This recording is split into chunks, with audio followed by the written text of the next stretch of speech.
পানি জীবন, এটা হলো খুবই বাস্তবতা এবং এটা হলো মূল আলোচনার কেন্দ্রবিন্দু। বিশ্ব পানি দিবসে এই আলোচনাটা সবচেয়ে বেশি আমাদের সামনে চলে আসে। কিন্তু আমাদের বাংলাদেশের প্রেক্ষাপটে যখন বন্যা হয় পানি বিপদ হয়ে দাঁড়ায়, যখন খরা হয় তখন পানি মুক্ত অবস্থায় আরেকটা চ্যালেঞ্জ আমাদেরকে মোকাবেলা করতে হয়। তাহলে এই দুটার সমন্বয়ে পানিটা যে জীবন, এটাকে তুলে ধরার দায়িত্ব কিন্তু আপনাদের এই বিশেষজ্ঞদের মাধ্যমেই আমরা এই পরিত্রাণ পেতে পারি। এটা বাংলাদেশের প্রেক্ষাপটে সবচেয়ে বেশি গুরুত্বপূর্ণ অধ্যায় হিসাবে ইতিমধ্যে এটা স্থান পেয়েছে। বর্ষা, বন্যা এবং খরা 2024-এ দুইটা সবচেয়ে বেশি প্লাবন হয়েছিল, যেটা হলো ঢলের পানি। একটা হলো ফেনীতে বর্ডার দিয়ে বাঁধ ভেঙে, আর একটা হলো সিলেট অঞ্চলে। এবং দুইটা যখন একের পর এক আমাদের বাংলাদেশের উপর দিয়ে প্রবাহমান হয়েছে, তখন আমরা এই দেশের মানুষ এই ঢলের পানিটাকে চ্যালেঞ্জ করার মতো, চ্যালেঞ্জিং পর্যায়ে নিয়ে যাওয়ার মতো খুব কঠিন এবং কঠোর দুরবস্থার মধ্যে আমাদেরকে পড়তে হয়েছে। তাৎক্ষণিকভাবে আমি দেখেছি যে সেখানে ইমার্জেন্সি ওয়ার্ক করে সমাধান দিবে এই সুযোগটা ছিল না।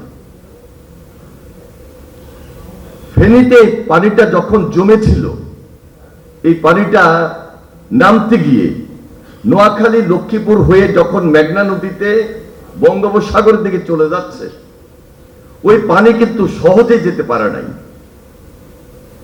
ফেনীর পানিটা 10 দিন 12 দিনের মধ্যে নেমে গিয়েছিল, কিন্তু নোয়াখালী লক্ষ্মীপুরের পানিটা 2 মাস জলাবদ্ধতা হয়েছিল, আমার চোখে দেখা। কারণটা ছিল, যদি আমাদের ড্রেন ব্যবস্থা খুব সঠিক থাকতো, ওই পানিটা ফেনীর পানি নোয়াখালী লক্ষ্মীপুর বা নোয়াখালী মেঘনা নদীর মাধ্যমে খুব সহজেই পানিটা চলে যেতে পারত, কিন্তু এটা হয় নাই। এই জন্য এই মুহূর্তে খাল খনন কর্মসূচি আমাদের কাছে খুব বেশি গুরুত্বপূর্ণ। এবং ইতিমধ্যে মাননীয় প্রধানমন্ত্রী তারেক রহমান সাহেব তার পিতা যে কর্মসূচি ছিল প্রেসিডেন্ট জিয়ার আমলে 1977 সাল থেকে 81 সাল পর্যন্ত, এই যে এত জনপ্রিয় একটা কর্মসূচি ছিল, সেটা আবার আমরা নতুন উদ্যোগে আমরা গ্রহণ করেছি। এবং গ্রহণ করতে গিয়ে ইতিমধ্যে তিনি উদ্বোধন করেছেন দিনাজপুরে, এবং এই কর্মসূচি চলমান রয়েছে। এবং সারা বাংলাদেশে এট এ টাইম 54টা ডিস্ট্রিক্টে আমরা হাত দিয়েছি।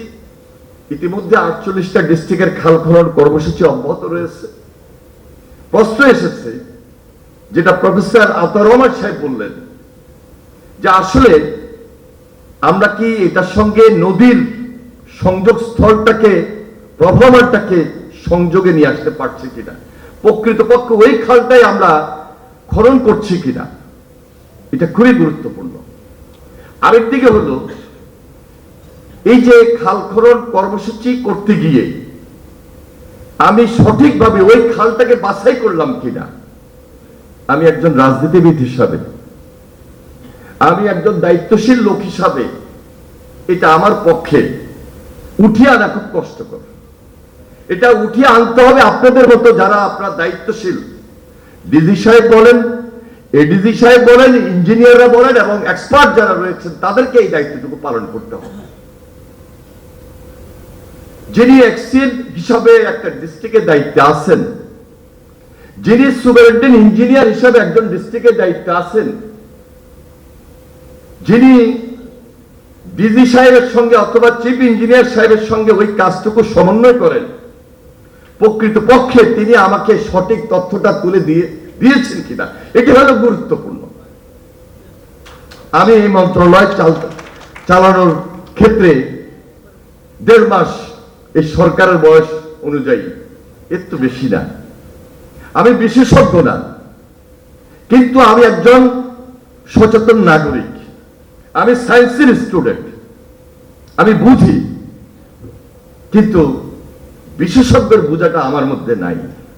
আমি বিশেষজ্ঞদের বোঝাটা দেখতে চাই, নিতে চাই। এটাই হলো একটা গভর্নমেন্ট যে কমিটমেন্ট করেছে।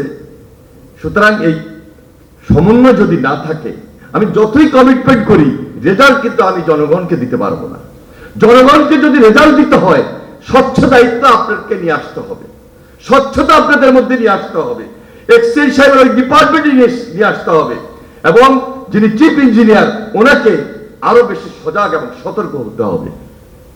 আমরা আসার পরে দেখছি যে যিনি চিফ ইঞ্জিনিয়ার আসলে প্রকৃত চিফ ইঞ্জিনিয়ার নাই, একজন সুপারিনটেন্ডেন্ট ইঞ্জিনিয়ার, একজন এডিশনাল চিফ ইঞ্জিনিয়ার হিসেবে কাজ করছেন ইনচার্জ। 9টা জোনের মধ্যে আমি দেখতেছি এটা ইরেগুলার, রেগুলার না। এই দায়িত্বটুকু আমাদেরকে নিতে হচ্ছে, আমরা দেখতেছি। তাহলে চিফ ইঞ্জিনিয়ারের যে অভিজ্ঞতা, একজন সুপারিনটেন্ডেন্ট ইঞ্জিনিয়ারের অভিজ্ঞতা কিন্তু এক নয়। একজন এক্সিএলের যে অভিজ্ঞতা, আরেকজন সুপারিনটেন্ডেন্ট ইঞ্জিনিয়ারের অভিজ্ঞতা এক নয়। কিন্তু আমরা উপরের দিকে শূন্যতা থাকার কারণে প্রকৃত পক্ষে একজন সুপারিনটেন্ডেন্ট ইঞ্জিনিয়ারকে এডিশনাল চিফ ইঞ্জিনিয়ার হিসেবে দায়িত্ব দিচ্ছি। কোথায়? একজন চিফ ইঞ্জিনিয়ারের দায়িত্ব। তাহলে প্রকৃত রেজাল্ট থেকে আমরা বঞ্চিত। এখানে আমাদের একটা গ্যাপ দীর্ঘদিন থেকে তৈরি হয়ে আসছে।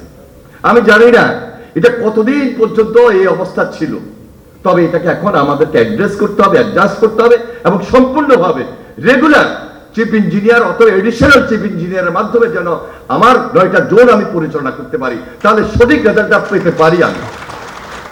এটা আমাদের জন্য চ্যালেঞ্জ, এবং এই চ্যালেঞ্জটাকে মোকাবেলা করার জন্য যারা আজকে বিশেষজ্ঞ আছেন, যারা আপনারা রেসপন্সিবল পার্সন আছেন, আপনাদের উচিত হবে সরকারকে আপনাকে সহযোগিতা করার জন্য। যেহেতু আমি নির্বাচিত, যেহেতু জনগণের সামনে আমার কমিটমেন্ট আছে, জনগণের সামনে আমার প্রতিশ্রুতি আছে, আগামী 5 বছরে 20,000 কিলোমিটার খাল আমাকে খনন করতে হবে। এই কারণে আমি করব। স্বনির্ভর বাংলাদেশ প্রেসিডেন্সিয়াল নেতৃত্বে যেভাবে আমরা পড়েছিলাম, ওইভাবে তার গভর্নরের নেতৃত্বে আগামী দিনে এই বাংলাদেশকে আমি 20,000 কিলোমিটার খাল খননের মধ্য দিয়ে স্বনির্ভর বাংলাদেশ আমি গড়বই। এটা আমার প্রতিশ্রুতি, এটা আমার কমিটমেন্ট।